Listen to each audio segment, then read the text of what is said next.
Абысыным өлгөндө бөлмөсүнөн бир сандык толо акча чыгып, жакабызды кармадык. Жайдын ысык күнүндө көлгө барып эс алалы дедик. Саруу айылында жашаган тайэжемдикине бардык. Кереметтүү көл, ажайып кооздук, жапжашыл болгон тоо, таза аба, көз тыйбой сүйүнөбүз. Бизди келет деп тайэжем казанга жытын буркуратып, дымдама жасап, дасторконду кенен жайып күтүп алды. Айылдын өзүнүн бир сонун берекеси бар. Кымыз, сүт, айран ичип жыргап калдык. Күндүз тамак жасап алып көлгө кетебиз. Кечинде туугандар кечки тамакка чакырышат. Кече мен күнгө күйүп калып, этим ысып барбай үйдө калдым. Түштө тайэжем алма бакта жүрүптүр. Мен да бардым. Анга бир нерсени күйгүзүп жатыптыр. Биринчи маани берген жокмун. Кийин көрүп оозум ачылды. Мени көрүп тайэжем аябай күлдү. Менин ордумда башка адам болсо деле ушундай акыбалда калмак. Өрттөп жатканы кадимки эле Союз убагындагы биз бала кездеги акчалар. Белинен 2 кызыл сызыгы бар, банктын ак кагазы менен курчалган. 1, 3, 5, 25 сомдуктар. Өңү бозоруп, чети убаланып кеткен. Бул эмне, бул кандай деп суроо жатырдым. Тайэжем аягына чейин күйгүзүп коюп, суу чачып, өчүрүп үйгө кирдик. Мен болсо жооп күтүп чыдамым кетип калды. Тайэжем мага чай сунуп, өзүнө чай коюп алып, оңдонуп отуруп сөзүн баштады. Ал кезде мен жаңы келин болуп келгем. Мен 4-чү келин болчумун. Эң улуу кайнагам аялы экөө совхоздо мал бакчу. Балдары жок болчу. Абысыным окубаптыр. Жумушка тың үчүн алып берип коюшуптур. Акчаны да таанычу эмес экен. Кайнагам экөө алган айлыктарын сары сандыкка сала берчү экен. Ал кезде малчыларга дагы жакшы товарлар берилчү экен. Абысыным рулону менен алып кое берчү экен. Убакыт өтө берди. Абысыным балалуу болгон жок. Багып деле алайын дешпеди. Союз тарап совхоз жоюлганда айылдын четинен бир үй алышкан. Ал үйдүн төркү бөлмөсү дайыма жабык жана чоң кара колпу илинип турчу. Кийин карылык келип, оорут ооруй баштаганда ойлонушту окшойт. Абысыным биз өлсөк үйдү бир балаңа берели дешти. Биз карамай болдук. Ооруп калганда шаарга алып келдим. Доктурга көрсөтсөк кызыл өңгөчүнөн рак экен. Базардан көйнөк, жоолук алып келип көңүлүн оорутпай, акыркы сапарына жакшы узатып коелу дедим. Доктурга көп акчаң кетип калды деп бир көк пакет берди. Карасам бооланган акча толтура. Ушунча акча менен дарыланбай жүрдүң деп уруштум. Үйдө да жарабай калган акча толтура деди. Түшүнгөн да жокмун. Жеңемдин оорусу күчөп, суудан башка эч нерсе ичпей калды.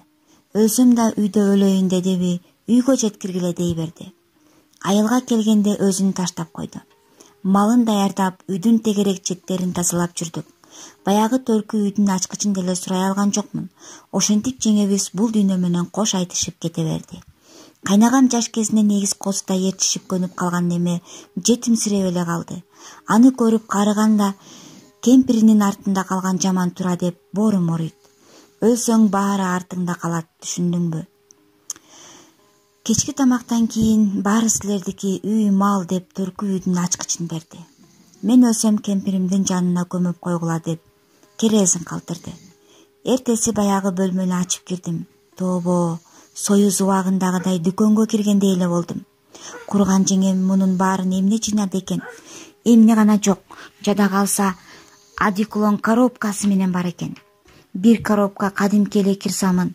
Ошол кездеги томпок көк бөтөлкөдөгү арактар, айнеки диштеги шампунь, баасы жазылган кагазы бар шейшептер, сүлгү, майлык, жоолук деги койчу.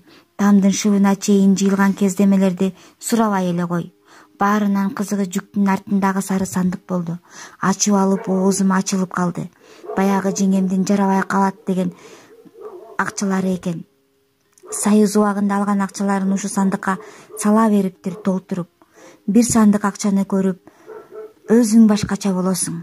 Өмүр бою иштеп тапканың бир тыйынын албай кете берет экенсиң. Билсек гана. Эмне мынча жанталашабыз? Бул бөлмөдөгү буюмдарды эмне кылыш керек деп сорттоп баштадым. Көбү жарабай эле калыптыр.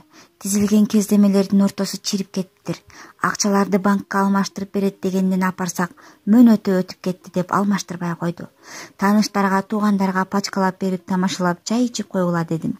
Баары ушул акчаны убагында кандай гана берекелүү эле деп эстеп жатышса, кээ бирөөлөрү жеңемдин ач көздүгүнө таң калып жатышты. деп сөзүн аяктады. Аябай кызыгып алганга мага да көрсөтүңүзчү дедим. Илгерки оор сары сандык экен. Ичинде жарымынан дагы акчалар бар экен. Эски акча болсо да кармалап көрүп көзүм жайнап кетти. Эртеси калгандарын отко салып өрттөп жаттык. Адамда баары бир ач көздүк жашайт экен. Отко салган сайын ичим дыз-дыз дейт. Бирөөнүн өзү тапканы өзүнө буйрубаса, мага буйруйт беле. Баарын өрттөп салдык. Бир убакта эң сыйлуу төркү үйдүн төрүндө турган сары сандык бүгүн кампада жездемдин балка балта салган сандыгы болуп калды. Акча колдун кири дегендей, өзүбүз аман болсок баары табылат. Аман болуңуздар, урматтуу угармандарым.